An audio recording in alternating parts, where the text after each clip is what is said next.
अस्सलाम वालेकुम dear subscriber.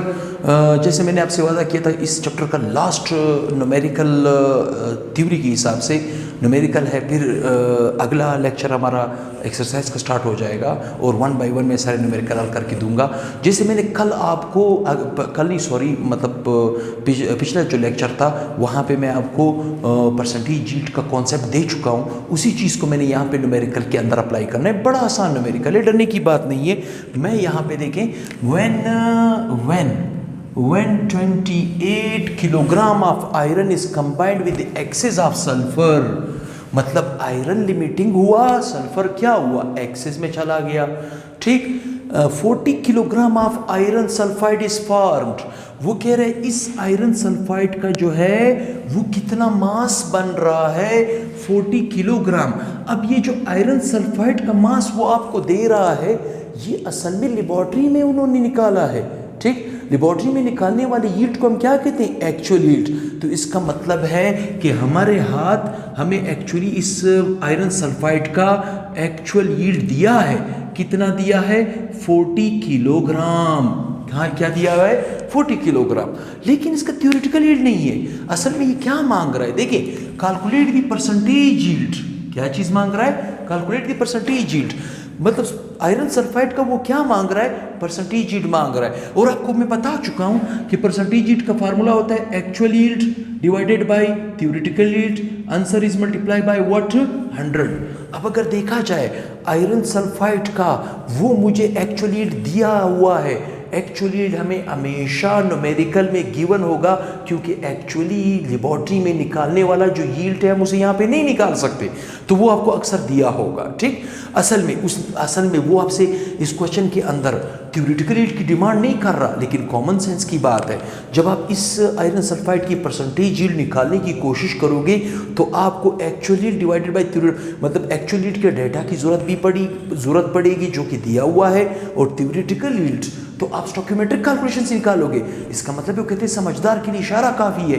वो थ्योरेटिकल यील्ड आपसे डिमांड कर रहा है, चुपके से डिमांड कर रहा है।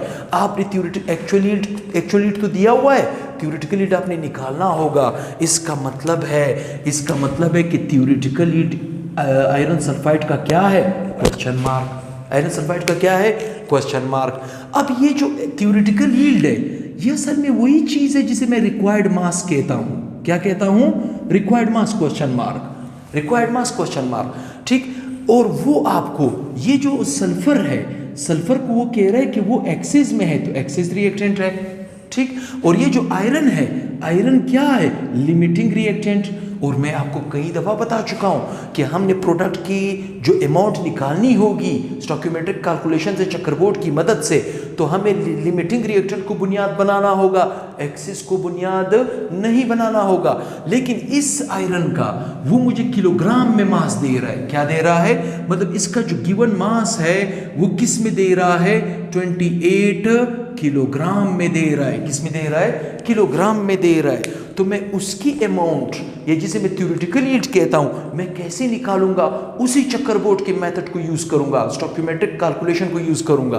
कैसे यूज करूंगा, इस किलोग्राम वाली वैल्यू को मुझे सबसे पहले ग्राम में चेंज करना होगा। किस में चेंज करना होगा, ग्राम में चेंज करना होगा। इस ग्राम की मदद से मुझे मोल निकालने होंगे। ठीक, और उस मोल की मदद से मुझे इसके मोल निकालने होंगे, और उस मोल को रिक्वायर्ड मास में चेंज करना होगा, जो कि एक्चुअली क्या है, थ्योरेटिकल यील्ड ही है। ठीक, अब मुझे क्या करना होगा, ये स्टेप नंबर 1 हो जाएगा, ये स्टेप नंबर 2 हो जाएगा, ये स्टेप नंबर 3 हो जाएगा, ये स्टेप नंबर 4 हो जाएगा, और जब मैं इसका परसेंटेज यील्ड निकालूंगा तो वो स्टेप नंबर 5 हो जाएगा। ये न्यूमेरिकल 5 स्टेप में हल होगा। ठीक, कैसे, अभी देखिए, बहुत आसान है। स्टेप नंबर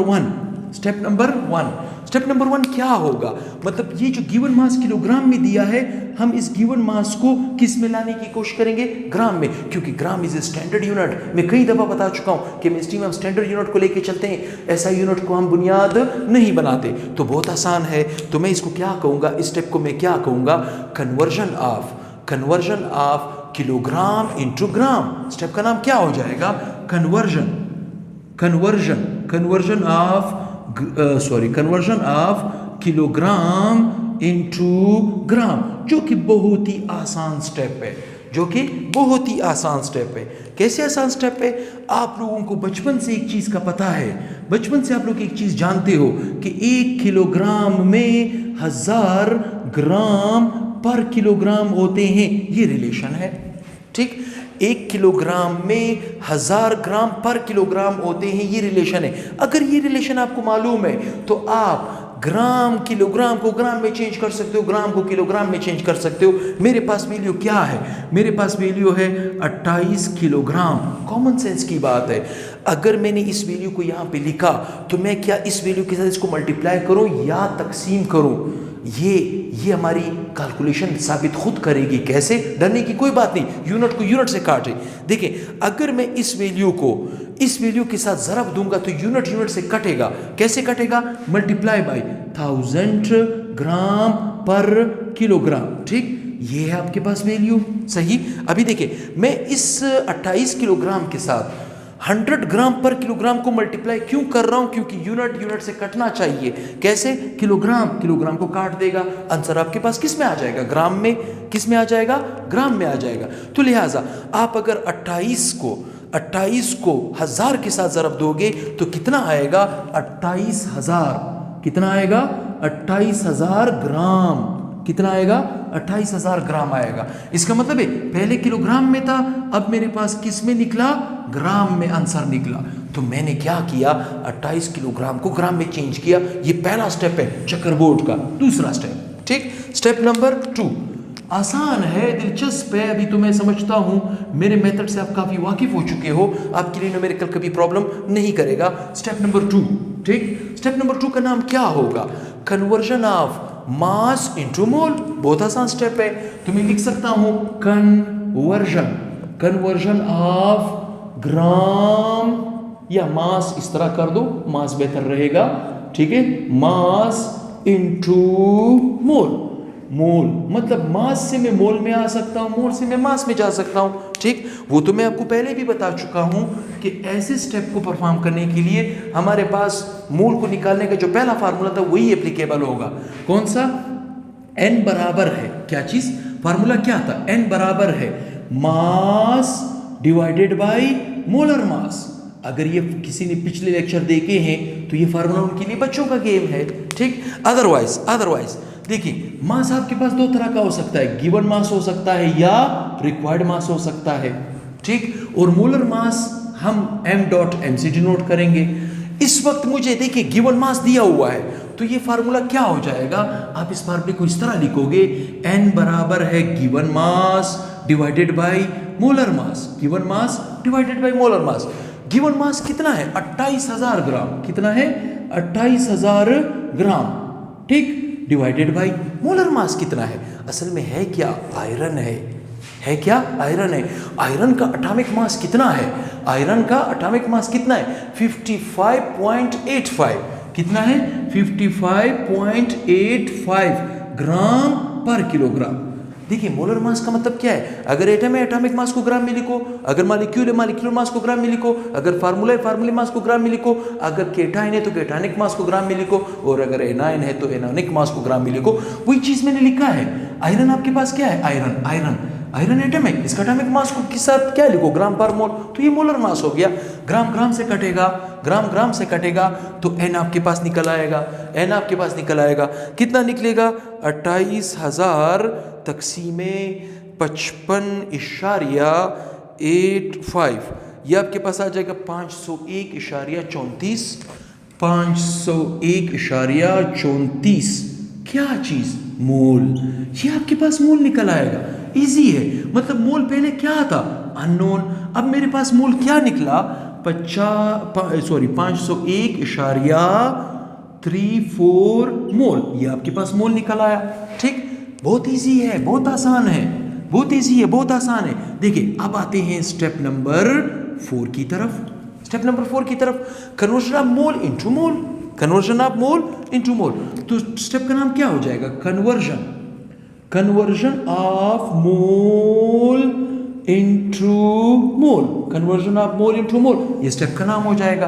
क्या मोल से मोल में जाने के लिए कोई फार्मूला है? नहीं है, लेकिन 1 यूनिट रूल अवेलेबल है, इकाई का कायदा अवेलेबल है। जैसे इक्वेशन बैलेंस है, इक्वेशन क्या है? बैलेंस है। तो मैं ये लिख सकता हूं, according two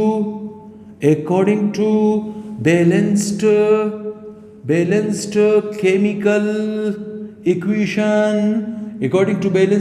equation, we know that हमने इक्वेशन की बैलेंसिंग चेक की। कैसे?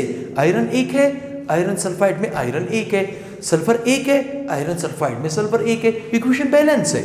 अब मुकाबला किन का हो रहा है? आयरन और आयरन सल्फाइड का हो रहा है। ठीक, तो देखिए आयरन की इस तरफ कुछ नहीं लिखा है, कुछ भी नहीं लिखा है।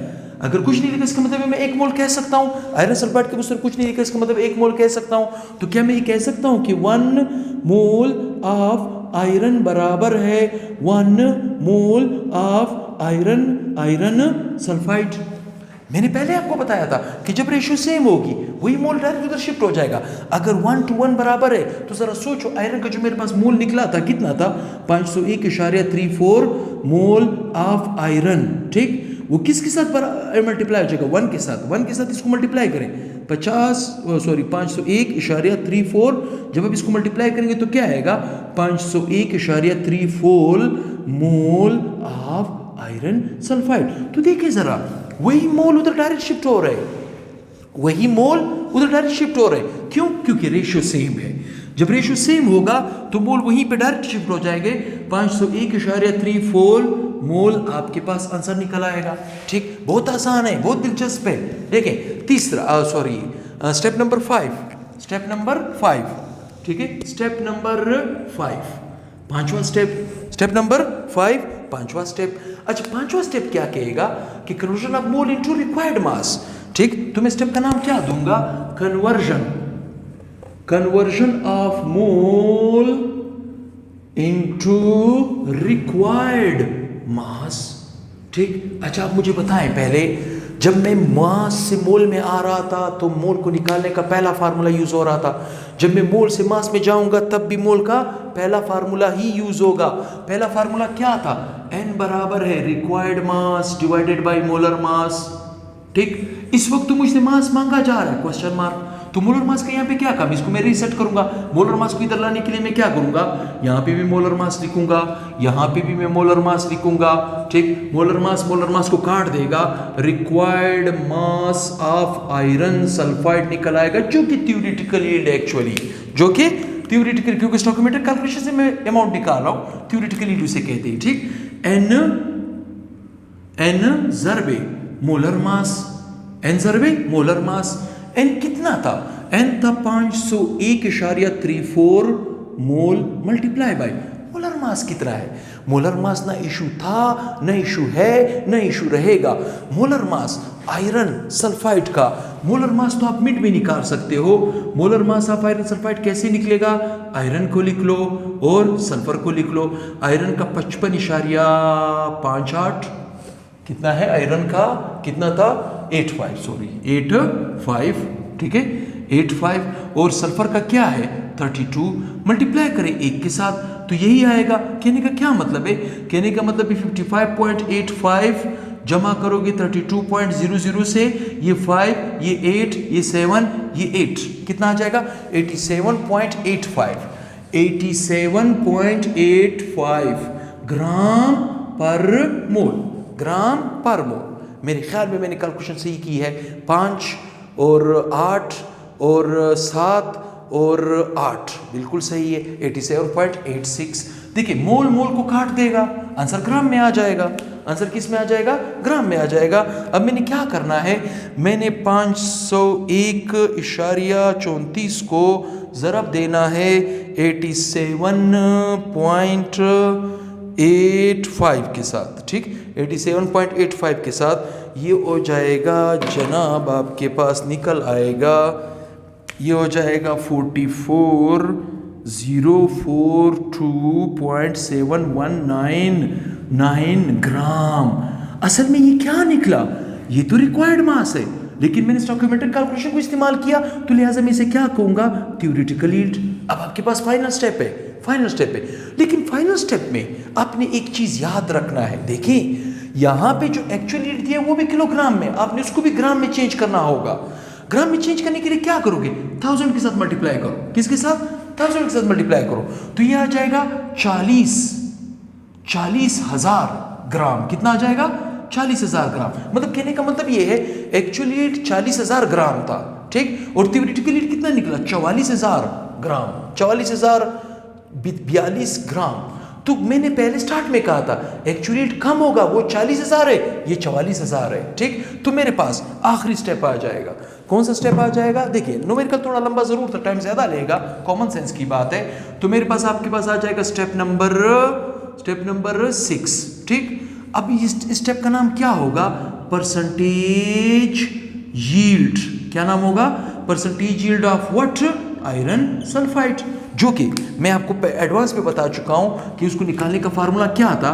Percentage yield of iron sulphide बराबर है actual yield divided by theoretical yield multiply by 100। Actual yield क्या था? 40,000। कितना था? 40,000 डिवाइडेड बाय थ्योरेटिकल यील्ड हमारे पास क्या निकला? 44,042.719, ठीक, multiply by what? 100। Multiply by what? 100। बड़ा आसान है, पहले इनको आप क्या करो? तकसीम करो। पहले इनको क्या करो? तकसीम करो। 40,000 तकसीम है 44,042.719, ठीक है। ये आपके पास आ जाएगा 0.9082 मल्टीप्लाई बाय 100, ठीक। अब अगर मैं इसको मल्टीप्लाई कर दूं 100 के साथ तो ये बन जाएगा 90। कितना बन जाएगा? 90.82% आयरन सल्फाइड निकल आएगा, ठीक। काइंडली मेरे चैनल को ज़्यादा से ज़्यादा शेयर करें, ज़्यादा से ज़्यादा सब्सक्राइब करें। मैंने आपको स्टार्ट में कहा था ये पहला चैप्टर मैं आपको तोहफे की शक्ल में दे रहा हूँ अपने प्यारे स्टूडेंट्स को, उन स्टूडेंट्स को जो कोचिंग वगैरह अफोर्ड नहीं कर सकते, ये जिन्होंने कोचिंग वगैरह ली है, जिनको समझ नहीं आया है, तो मेरे इस चैनल के साथ रहें। आपको मैं अभी एक्सरसाइज भी नेक्स्ट वीक से आपका एक्सरसाइज भी स्टार्ट कर दूंगा। एक्सरसाइज में 34 न्यूमेरिकल है। इस चैप्टर का सबसे खतरनाक पोर्शन एक्सरसाइज है। एक्सरसाइज में आपको हर एक पॉइंट क्लियर करके दूंगा, ये मेरे इंशाअल्लाह आपसे वादा है।